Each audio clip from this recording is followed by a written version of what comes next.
idudula operation dudula nayo indala kakhulu kune march and march, and it has done significant work in South Africa, and we can't be contradicting ourselves sithi sifuna abantu behlangane and we fail to recognize each other when we are supporting each other. So siyacela kubantu base South Africa ukuthi bangasebenzisi umoya omubi nomoya wokwehlukanisana lo okhandwa ipolitiki. Ingakho kungafanele lama civic organization alidwe abantu abanama ambitions epolitiki. Akufanele mangabe nje uleader umholi noma uyingxenye yemarch and march ubese uba nama political aspirations, because siyazi ukuthi lapha kuma lokhu kuma organizations ethu abantu asebephethe lama march kwezinye indawo, abantu abafuna ukuba ngamakhansela. Yibo ke laba bathi mabebuka uphakela umthakathi besaba ukuthi mhlawumbe uphakela umthakathi ufuna lento nami engiyifunayo. Ebese ethi umuntu uphakela umthakathi ufuna ukuthatha into kaMangobese kanti uzama ukuthi uMangobese angabi nabantu abaningi ukuze yena ezothola lento ayifunayo.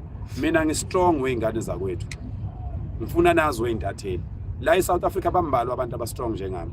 Ngistrong physically, ngistrong emotionally, ngistrong spiritually, ngistrong nje ngayo yonke nje into. Ayikho into engingastrong ngayo. Ngisho ungakhuluma into embi kangakanani, there is nothing anyone in this world, in the entire universe, nobody can say anything that can, demoralize me. You can't demoralize me, because I was held with a hand every day for 21 years, from 0 years to 21 years. I was held. Ngangibanjwe ngesandla, ngitshelwa impilo, ngitshelwa umlando, ngitshelwa yonke into.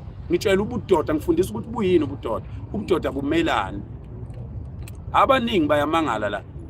Uyabona kade ngithethiswa yenye indoda lapha ithi uyabona ke Phakela lento yakho lena ke manje yokuthi uhamba uqimbile lapha abafazi bethu sebethi ke manje indoda kufanele ibe nje, uyabona kube kungamanqoko, kodwa uyaunderstand ukuthi kuhamba kuze kufike ezingeni lakho nabantu besifazane ngenxa yokwenza kahle indoda phambi kwabantu. Abantu besifazane bavukelwa yithemba lokuthi kanti amadoda khona, indoda yinto kufanele ibe kanje. Yingakho ke thina sikulwela ukuthi amadoda wabuyelwe yithemba, awabuyelwe ukuzethemba ayithande, abuye kube ubuqotho benza abantu bekubona, ubuqotho benze baningi abantu abangikhulisile mina la engingababiza ngamagama abadumile abakhona abadala baseParliament abakade beyingxenye impilo yami ngikhula, abazi kahle ukuthi kusukela ngina 7 years mangivele nginje angishintshi.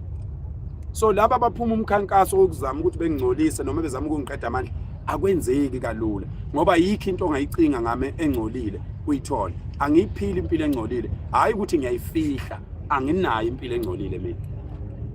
Akukho ngisho yedwa umuntu wesifazane la emhlabeni ongaphumela obalathi mina njengoba ngikhona ngahlukunyezwa ukuphakela umthakathi. Yime ngilwela abantu besifazane, lokhu ngazalwa ngilela abantu besifazane, ngaka ngalwa nendoda endala ifuna ukushaya udadewethu imeshela ngenkani endala yaze ngikhiphela ucelembe ngasilutha ngiyindawo udadewethu lo, ngoba ngangifundiswe ngemncane ukuthi udadewenu uyithemba lakhe, usisi wakho kuyiphatha kahle kwakhe kulele kutheni wena njengensizwa emphakathini hlonipheka, ukuze insizwa noma iyeshela udadewenu imeshele yazi ukuthi lengane le inabafowabo lengane.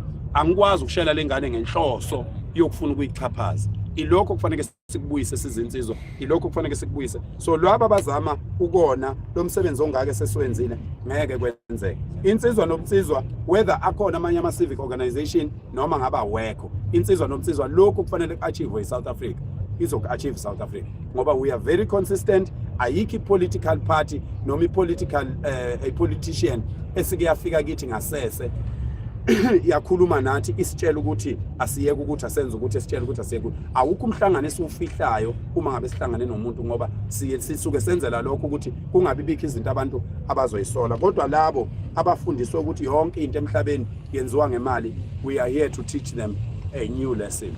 Wonke umuntu owazi ukuthi kuyantshontshwa emhlabeni, wonke umuntu owazi ukuthi kuyathengwana emhlabeni, insizwa nokunsizwa izo redefine i-honesty kubantu abasebenzela umphakathi. You can't say this is a hand and when you turn it the other way and then ubusuthi akusisona isandla leso.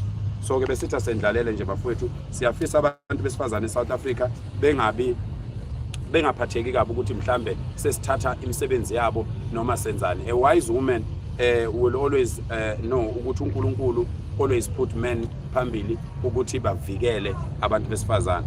Manje